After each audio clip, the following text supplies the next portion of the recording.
another key behavior to cultivating intentional environments would be this behavior. It's called tracks.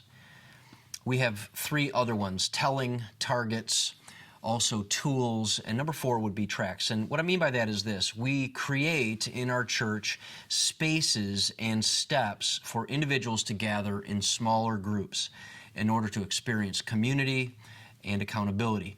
If a church is successful in this area, in this particular behavior, they would have clearly defined and identifiable list of small groups for biblical community that individuals can participate in, whether they're small groups, they're Bible studies, ministry teams, whatever, however they're titled or defined, these smaller groups of biblical community that's occurring.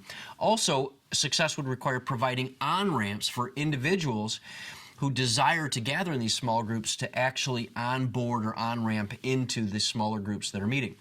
Resources, this would also be required for success. Resources and personnel are properly invested in ensuring that these groups meet the desired outcomes. So somebody would be making sure that the resources and personnel are invested, and there's enough being invested, there's enough resources that are helping meet the desired outcome of these groups. So if a church is strong in this area, they would be providing natural and meaningful opportunities for people to participate in smaller gatherings, Bible studies, ministry teams, small groups, and so on. Most likely, a healthy church provides easily identifiable and accessible on-ramps. It's easily found, easily identifiable, easy to access, whether it's online or in person, to join these smaller groups. It's also likely that if your church is healthy in this area of tracks, your church's leadership prioritizes resourcing and investment in ensuring that these groups meet the established desired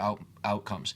The church leadership is prioritizing resourcing, the costs, the time, the training, the people resources, and they're making a big investment into meeting the established, identifiable, desired outcomes, or the targets.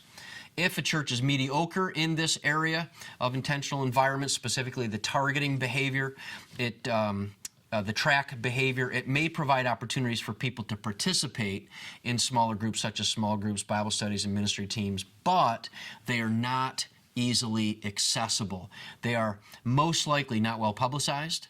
Most likely, a person would have to go and search out the information, ask around, talk to someone specifically if they wished to join a smaller group environment. It's also likely in a mediocre church in this particular aspect that this church's leadership prioritizes resourcing and investment in other programs. The other programs are prioritized, and the investments are made in the other programs, and sometimes so much so that it generates competing priorities and leaves the success of each group on the shoulders of the group's leader. So goes the leader of that group, so goes the whole group, rather than investing resources and priorities to strengthen the leaders of that group and network them. Now, if a church is weak in this particular area of tracks, then it's possible that the church only creates large group environments without consideration for people who need, desire, or who would actually benefit from and be nourished by entering into smaller group connections and relationship. Most likely, a church that is weak in this area, their small groups are long-standing. If they have them, they're long-standing friendship groups that are already happened within the church. And because of that, it would make it extremely difficult for someone new or different who wished to join that group to gain access. And then once they get there, the difficulty would be obvious in trying to actually feel accepted or connected or known or cared about. It's also likely that a church who's weak in this area of tracks, this church's leadership only prioritizes and invests in large group gatherings.